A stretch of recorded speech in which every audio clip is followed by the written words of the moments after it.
Bonjour, j'espère que vous allez bien mes chers élèves. Aujourd'hui nous sommes lundi 11 mai 2020. On va voir une leçon de conjugaison. Comment conjuguer les verbes être et avoir à l'imparfait. Suivez attentivement. Je fais d'abord un petit rappel sur le temps de l'imparfait. L'imparfait est un temps du passé. L'imparfait exprime une situation dans le passé. Ça veut dire que l'action qui s'est passée, c'est déjà passé dans le passé. Mais cette situation-là, cette action-là ne semble pas terminée. Ça veut dire qu'elle prend une certaine durée dans le passé. Je donne un exemple. Il y a 2 ans, vous étiez en grande section. Dans cette phrase, on a un indicateur de temps. Il y a 2 ans. Et cette expression-là, elle indique le passé. C'est déjà passé il y a 2 ans. Vous étiez en grande section. Là, le verbe conjugué, c'est étiez. Ce verbe, c'est quoi? C'est le verbe être qui est conjugué à la deuxième personne du pluriel à l'imparfait. Maintenant, comment on a fait ça? Comment on a conjugué ce verbe à l'imparfait? Tout simplement, pour conjuguer les verbes être et avoir, les deux la même chose, la même façon, la même méthode. Pour conjuguer les verbes être et avoir à l'imparfait, on associe le radical avec les terminaisons de l'imparfait. Ça veut dire quoi? Ça veut dire, regardez les deux carrés qu'on a ici. Il y a le verbe être et le verbe avoir. Regardez ce qui est écrit en noir. Ce qui est écrit en noir, c'est le radical. Et c'est ce qu'on va garder pendant la conjugaison de ces deux verbes-là à l'imparfait. Que le radical. Ce qui est écrit en rouge, on l'élimine, on ne le garde pas. Mais à sa place, on va faire quoi? On va ajouter les terminaisons de l'imparfait. Je donne ici une autre expression, une autre situation. Il était une fois. Souvenez-vous, mes élèves, lorsqu'on a étudié au début de l'année le conte, on a vu que le conte, c'est une histoire qui s'est arrivée dans le passé, c'est déjà passé, et on a cet indicateur de temps, il était une fois, qui exprime une situation dans le passé. Un chien qui était.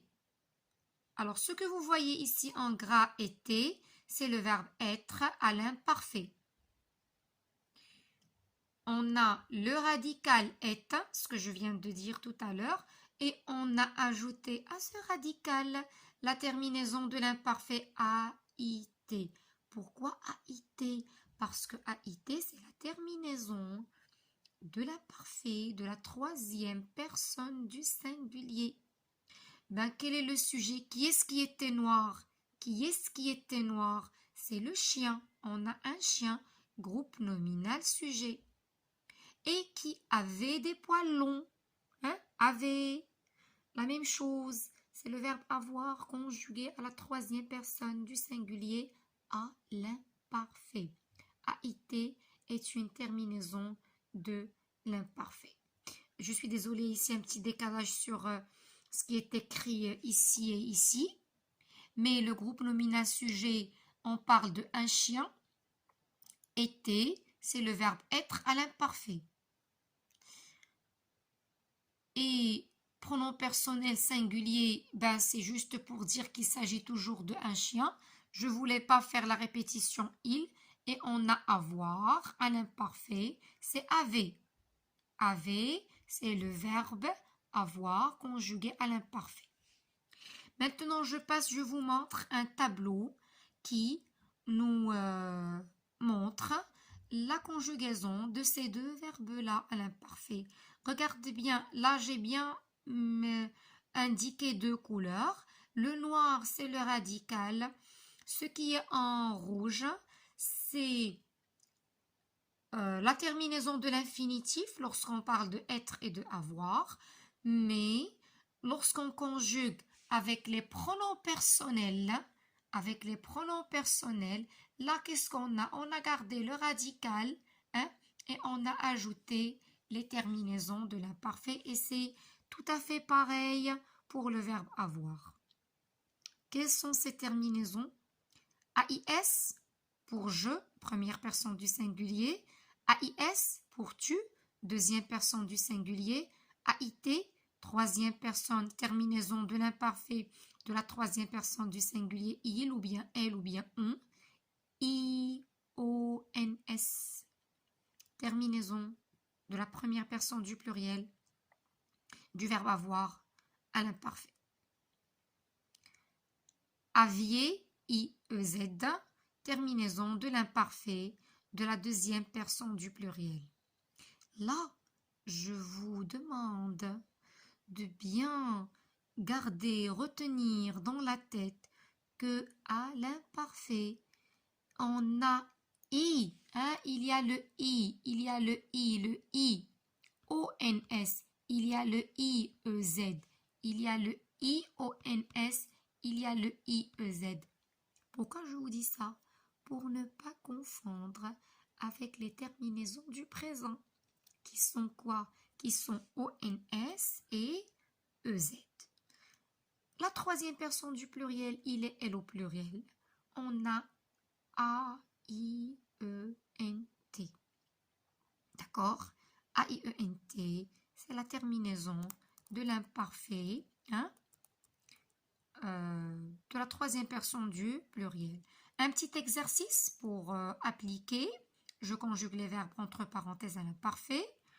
Dans chaque phrase, j'ai mentionné un verbe. Il est déjà entre parenthèses. Pour la première phrase, on avait le verbe avoir. Il. Voilà. Donc, lorsque je conjugue, je dois faire quoi? Attention à la terminaison par rapport au sujet. On a déjà parlé de ça lorsqu'on a vu la leçon de l'accord. Hein? J'ai une troisième personne du singulier. Je dois avoir une terminaison de la troisième personne du singulier qui est tout simplement AIT. Il avait besoin de prendre l'air. Tu, le verbe être, était, radical est, AIS, terminaison de l'imparfait. Tu étais responsable de ce travail. Elle, au pluriel, toujours le verbe être, était la A-I-E-N-T. Alors, A-I-E-N-T. A-I-E-N-T est la terminaison de la troisième personne du pluriel. Bien sûr, on parle de l'imparfait. Elles étaient détendues. Phrase suivante, on. On, c'est un pronom singulier. On a le verbe avoir. Et bien sûr, la même méthode, le radical have. On a ajouté à ce radical la terminaison de l'imparfait AIT. On avait piscine le jeudi. Nous. Hein? Nous, le verbe être. Radical, est. Quelle est la terminaison de la première personne du pluriel? De l'imparfait, I-O-N-S. Il au pluriel, le verbe avoir. Avait. Le radical have, la terminaison A-I-E-N-T.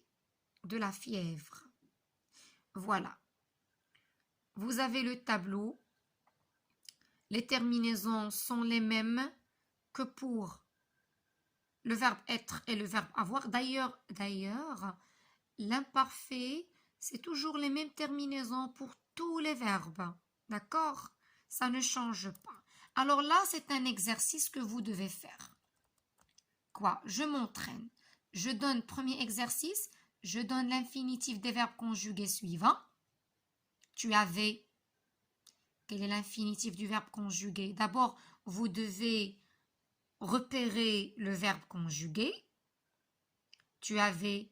Quel est le verbe conjugué? Avait. Donner son infinitif, c'est quel verbe? Elles étaient. Le verbe conjugué, c'est été. Quel est son infinitif? J'étais. Le verbe conjugué, c'est été. Quel est son infinitif? Ça, vous allez le copier, s'il vous plaît, bien sûr, avec la date, conjugaison, le titre de la leçon. N'oubliez pas les 4 carreaux de la date, s'il vous plaît, une bonne écriture, un bon travail. Copiez l'exercice et faites-le. Je vous donne un deuxième exercice. Je conjugue à l'imparfait les verbes entre parenthèses. Vous avez des sujets, vous avez des verbes entre parenthèses. Faites attention, n'oubliez pas l'accord.